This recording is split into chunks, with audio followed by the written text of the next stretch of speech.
Өзүңдү өзүң таанып билгенде гана, өзүңө болгон сүйүүң күчөгөндө гана айлана чөйрөдөгүлөрдүн сага болгон мамилеси дагы өзгөрөт дейт. Чындап эле ушундайбы? Буга психология, кванттык психология жооп берсин. Айлана чөйрөдөгү албетте биздин жакындардын мамилесинен сырткары дагы, балким биз өзүбүздү таныганда, баягы өзүбүздү тапканда гана акырын ийгиликтерге жете баштайт экенбиз жана жашоонун бир ырахатын сезе баштайт экенбиз. Урматтуу көрүүчүлөр, ушул тууралуу кененирээк сүйлөшөлү. Бизге кванттык психолог Азаткан Жусупова келди. Кутман таңыз менен, кош келипсиз. Саламатсыздарбы? Саламатсызбы? Кванттык деген сөздү биз физикадан эле мектеп программасында окуганбыз. Анын түшүнүгүн жакшы эле билебиз, бирок бул психологияда кандайча колдонулат? Кванттык психологиянын өзүнүн тууралуу сөз кылсак дейм. Рахмат. Мен Азаткан Жусупова азыркы убакта ушул кванттык психология боюнча аябай кеңири колдонуп аткан өзүмдүн жумушумда, жашоомдо, деги эле жашоо деңгээлинде мындай айтсам болот. Чындыгында жөнөкөй психология жөнүндө айта турган болсок, ал мындайча үстүртөн эле каралат экен да. Ал эми кванттык психологияны айта турган болсок, ал биздин ушунчалык тереңдетип каралган илим экен болчу. Кванттык деген бул өзүңүздөр жанатан бери айткандай энергетика жөнүндө байланыш болуп атпайбы? Физика боюнчачы. Анткени ар бир адамдын өзүнүн кванттык бар дегендей. Ооба, кванттык полеси болот экен, талаасы, кванттык талаасы. Биз ошол нерсени колдонгонду жашообузда билбейт экенбиз. Бирок азыркы заманбап билимдерге ыраазычылыгыбыз менен ушул нерсени колдонуп, өзүбүздүн энергиябызды колдонуп, өзүбүздүн аурабызды колдонуп, жана ошол эле убакта ошол нерсени тосуп, ошол нерсени канчалык жашообузда колдонгон сайын алдыга жашоону кетирген оңой болот экен да. Бул кандай десек, кванттык психология бул сезимдер жөнүндө болот экен. Адамдар сезет экен ушунчалык. Ар бир адамдын сезими, ар бир адамдын энергиясы. Интуиция десек туура келеби? Интуиция десек туура болот. Бирок ушунчалык. Мисалы, сиз жөнүндө, сиз мага бир нерсе жөнүндө айтып аткан бир суроо берген болсоңуз, менин жашоомда мындай депчи. Мен ошол кванттык поленин жардамы жөнүндө, сиз жөнүндө сизге жардам бере алам да, мындайча психологиянын жардамы менен. Кванттык поленин жардамы. Кванттык психолог ошондо аураны сезе билеби же? Сезе билет. Адамдар бири-бирин сезе билишет экен. Адамдардын баардыгынын сезимдери. Сезим психологиясы деп эле койсок, мындай жалпак тил менен окшошураак, жакыныраак болот. Сезим психологиясы десек дагы болот эгерде мындай жалпак тил менен, оңой тил менен кошкондо. Мисалы, мындай да адамдарчы. Бул жерде отуруп эле биз Америкада отурган адамды сезсек болот. Ооба. Ал учурда сен да мен ойлодуңбу деген учурда урлар да бар го. Мен кече эле сени ойлодум эле, бүгүн мага жазып калыпсың депчи. Бар ошондой бири-бирине. Бирөө ойлонуп отурганда эле чалып калат. Ошонун баардыгы кванттык психология экен да. Ошол нерсеге биз көп жерде маани бербейт экенбиз. Азаткан айым, мындай десек болобу? Мисалы, биз Замана студиясында алып баруучулар, бир топ алып баруучулар кээде бирөөсү менен чыгабыз, кээде кийинкиси менен чыгабыз, үчүнчүсү менен чыгабыз. Ошол учурда бир алып баруучу менен бир алып баруучунун кандайдыр бир кванттык талаасы дал келбейт, экөө бири-бирине туура келбейт деп айтсак болобу? Мисалы, жок, мен бу менен алып бара албайм, анткени менин талабым менен анын талаасы мындай бири-бирине дал келе албайт деп айтсак. Ошол учурда биздин продюсер айтат, бул жумуш дал келтиргиле деп. Дал келтиргиле дейт, кошула талааңарды деп. Дал келбеши мүмкүн, туура, бирок дал келтирсе болот. Дал келтирсе болот. Анын тилин тапса жакшы эле адам деген сөз бар го, Кийинки суроо мындай болсун, ата жана эне тегибизден келген программалардын биздин жашообузга кандай таасирлери бар? Ушул именно сезимдер талаасы деп сонун атты айтып бердиңиздер азыр. Кванттык поленин жардамы менен биз ата жана эне тегибизден келген программаларды, алардын жашоосундагы болгон жакшы күч-кубаттарды алганды билбейт экенбиз да. Мисалы, биздин ата тегибизди айтып көрсө, ата жана эне тегибизди айта турган болсок, аларда чындыгында укмуштуу адамдар болгон. Биз ойлойбуз, мен төрөлдүм, болду, мен эле өзүм ушундай укмуш адаммын деп. Жок, биз деген эмне үчүн илимге таянып келсек, бизде 300 миллиард клетка бар. Ар бир клеткада бизде ДНК бар. Ар бир ДНКда бизде программа бар. Мисалы, чачтарыбызда деле канчалаган ДНКны алып келет, Именно ошол бизди төрөгөн, бул жашоого алып келген ата-эненин программасы жөн эле клетка болуп эле келип калбастан, биздин жашообузга именно ошол кванттык поле аркылуу таасирин тийгизет экен да. Демек биз төрөлгөндө тагдырыбызды кош ата энебизден алабыз десек болчу да экен да. Ооба, ата эне тегибизден келген программалар биздин жашообузда ушунчалык бизди коргоп келишет да. Мисалы, кайсы бир текте адамдар жанагы репрессияга кеткен, же кулакка тартылган ата тегибизди, же эне тегибизди айта турган болсок, алар айтышат экен.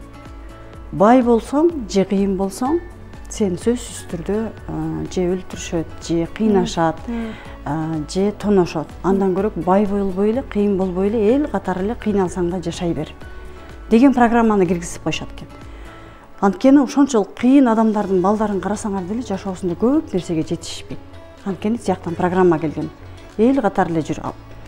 Ач отур, тынч отур дегендей. Алдыга кетсең тас кактайт, артта калсаң аксак дейт, ортодо эл менен бол деген сөз. Же болбосо жанагы алдыга өтсөң көз тиет, артта калсаң сөз тиет, анан ортодо бол деп. Мына бул сөздөрдү дагы бизге ошо сиз айтып аткан ата-энелерибиз жанагы бизге чейинки баягы ушуну мууну тарбиялап келген турбайбы, э? Алкакка салып коет экен да, бизди чыкпа депчи. Ойото бер деп, э? Ооба, коробка салып коет да. Анан дагы бир кошумча айта турган болсок, мисалы, ата тегибизден кайсы бир убактарда бул бир гана негизгиси биздин жашообузга таасир берген бул жети тегибиздин.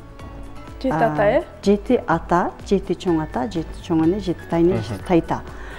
Жети текке чейин эсептегенде бизде аркабызда 254 адамдын жана кванттык поледе программасы бар экен. Ошончо адамдын программасы биздин жашообузга таасирин тийгизет. Мисалы, ошол 254 адамдын, мисалы орусча айтканда семья деп коет. Бекеринен айтылбайт экен. 7 раз я, 7 жолу мен деген сөз экен да, булчу.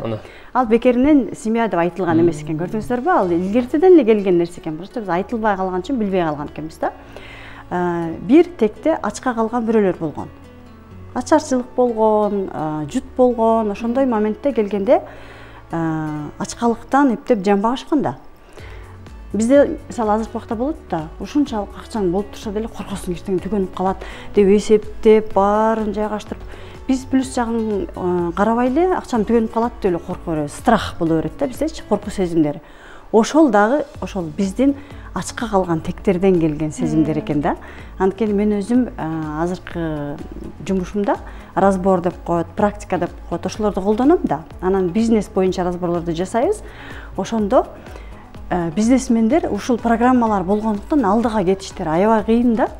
Ушунчалык аракет кылып жан талашып иштесе деле доходдору көтөрүлбөйт, же жан талашып иштесе деле акчалар этегинде ноль да. Кээ бирлерин карасаң, жөн гана оңой эле бутка туруп, оңой эле жумушу жүрүшө берет, э? Ооба.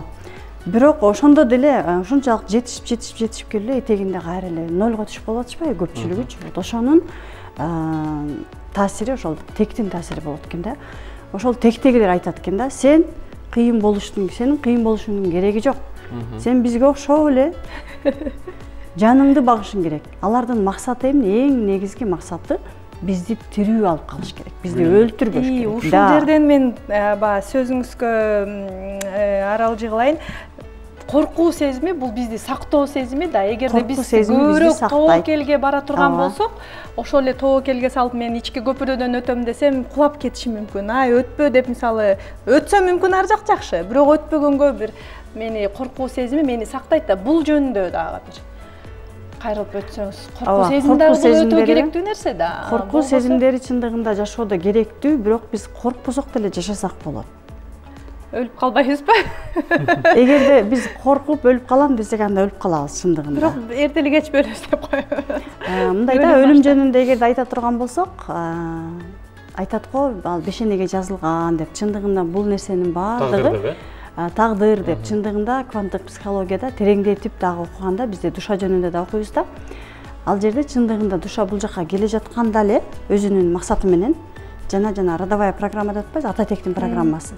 Ошону карап туруп, мен ушундай бай экен, кедей экен, же ушундай жашоо менен жашайт экенмин деп өзүнүн максатына кошуп, бириктирип, окшош болсо анан кийин тандап, ошол текке келет.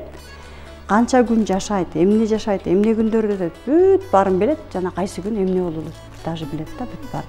Ошондуктан биз өлөм деп коркпой эле койсок болот. Которуңуз өлүмдөн башка теманы сүйлөшөлү азыр. Эртең менен кичине оорураак болуп кетет. Коркуу сезимдерин айтып атпайбызбы биз? Ызат кана эми кийинки суроо мындай болсунчу. Кванттык психологияны биз үй бүлөдөгү ынтымакты сактап калууга, үй бүлөдө баягы эки жуптун бири-бирине жакшы мамиле кылуусуна мындай колдонсок болобу?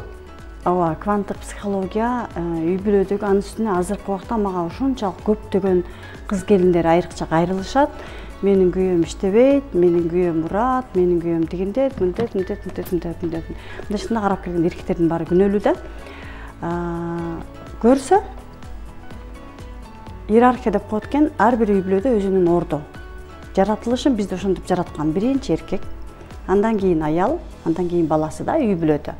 А биз азыркы учурда аялдар кыйын болуп кеткенбиз. Аялдар көбүрөөк акча тапсак эле же кичине бир 5 сөз көбүрөөк үйрөнүп алсак эле мен кыйынмын, мен психологияны билем деп баштайт экенбиз да.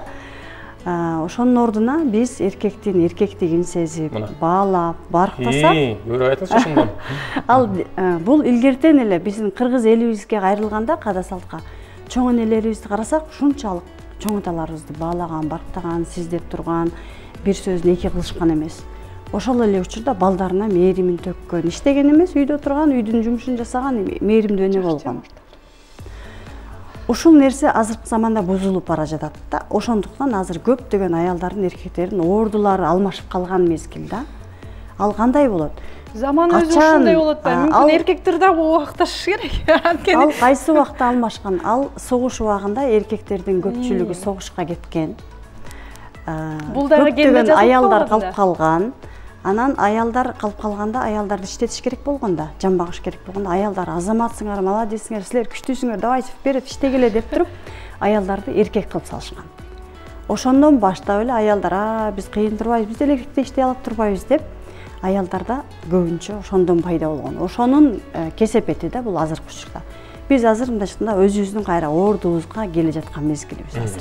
Ызат канайым, сизге терең ыраазычылык билдирели. Албетте бул кванттык психологияны сүйлөшө турган болсок, 1 саат деле, 2 саат деле жетпесе керек. Бул үчүн атайын бир эфир кылып, атайын бир интервью болуш керек экен. Ошентсе дагы биз кванттык психологияны бул өзүн таануу, жанагы сезим талаасы, энергетика деп түшүндүк. Демек, буйруса, балким кийинки эфирде дагы чакырып, дагы кененирээк суроолорду берели. Себеби бизде убакыт өтө тар болуп жатат. Маанилүү нерсени алып алдык, бирок кванттык психологиянын адам баласынын жашоосуна тийгизген таасирлери тууралуу. Ыраазычылык билдиребиз. Рахмат, мен сиздерге ыраазымын. Биз жашоодо өзүбүздү сүйүп, өзүбүздү барктап, баалап, үй бүлөбүздү баалап, барктап, анан ата-энебизди, ата-тегибизди, эне-тегибизди ошолорго ыраазычылыгыбызды билдирип, ошолордун келе жаткан программаларына ыраазы болсок эле биздин жашообузда баары жакшы болот экен да. Ийгилик каалайм сиздерге дагы. Рахмат. Эмнени эксең ошону аласың да. Алманын түбүнө өрүк түшпөйт дегендей. Достор, Замана студиясын көрүп жатасыздар. Биз менен кошо кала бериңиздер.